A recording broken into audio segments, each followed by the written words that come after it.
Does your business set appointments, and are you utilizing appointment setting software?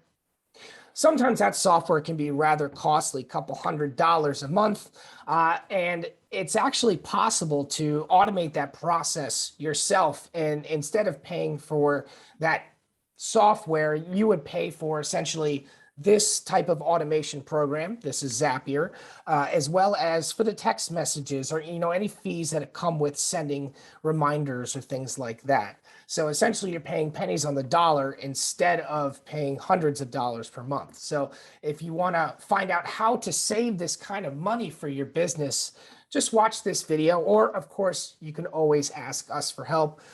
We would love to set something like this up for you, and we can host it on our Zapier for a nominal fee.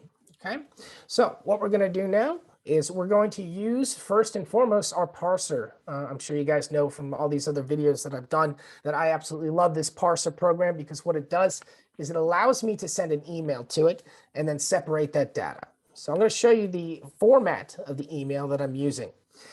So essentially, what I want to be able to do is I want to be able to send an email to a single email address with the information about the appointment. Now, I've set up this parser program already, and this is the format that the email would need to be sent in. First, you'd have to have a subject with the date and time, just like this. And then the name of the prospect, the phone number, email address, and then the notes. Now, I've used my email address here so I can show you everything on a calendar. It's also, my email address is a Microsoft email address. So I want to show you guys how this pops up on that versus on Google, because the Andy Stars email address is a Google account. Now, Andy Stars in this scenario would be the person who is setting the appointment.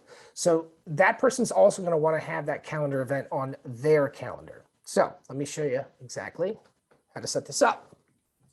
First and foremost, it's a new email to the email parser that's going to trigger all of this automation. The inbox that I set up there was appointment automation at robot.zapier.com. And that is what's over here. This is the template that I used. And this is exactly what you guys were just looking at previously when I showed you that example, because I've already sent this email through. And we've captured the information we want to set the appointment. So essentially, all you had to do was send that email, and now everything else should fire off. So how do we set this up exactly? First and foremost, we've got to have a start and end time to the event for the calendar event. So I'm going to do the formatter by Zapier to add time to the date and time of the event.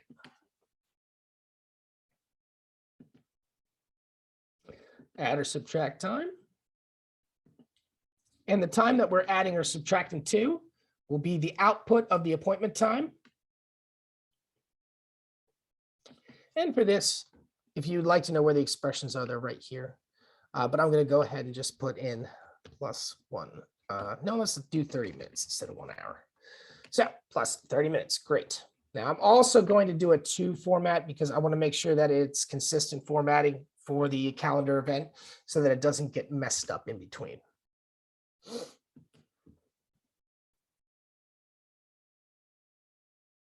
All right, and as you guys saw, that was 4:23 at 5 o'clock, and this is saying April 23rd, 4:23 at 17:30, which is military time for 5:30. So that's perfect. It added 30 minutes to my time. Next step would be to create the Google Calendar event, which we're going to choose Google Calendar. We're going to create a detailed event.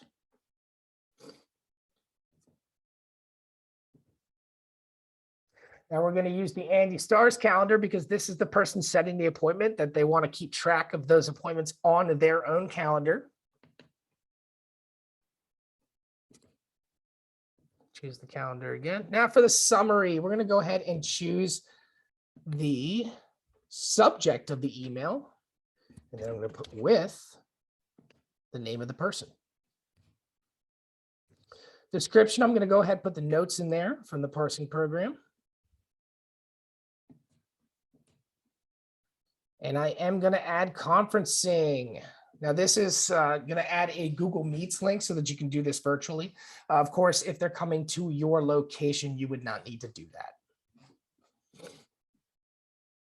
Start date, that's going to be our appointment output time. End date, this is what we're going to get from the formatter. That's where we added that 30 minutes. Now you can change the color of the event. You can even put reminders on there, things like that. But I'm actually going to show you how to do this with Twilio, because I know that that's a very reliable carrier when it comes to sending text messages or doing phone calls. And if you use them, I mean, my opinion is that it's a lot cheaper than most carriers. So if you want to change the color, that goes here. I'm not going to bother with the color, but I am going to bother with the attendees because I need to invite Mr. Andrew here. So this is so Andrew can put that on his calendar so he gets an email about the event itself.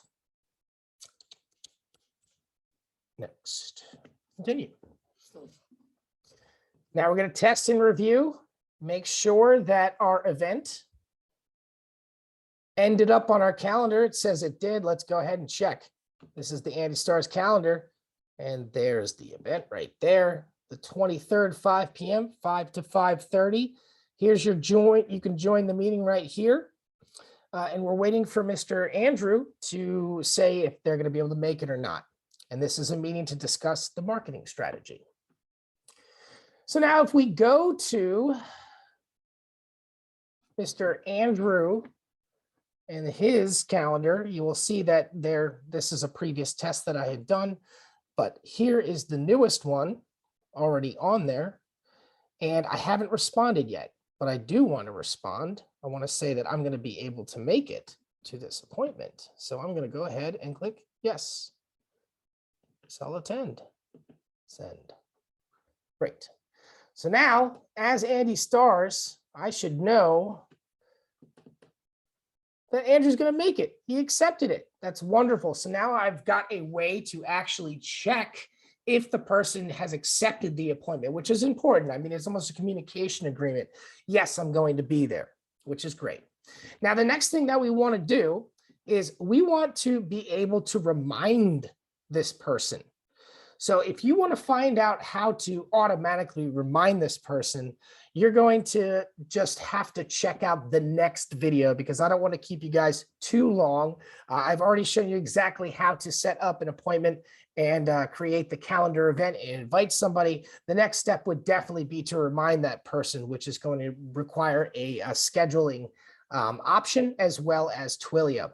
Check out the next video. You'll see it there.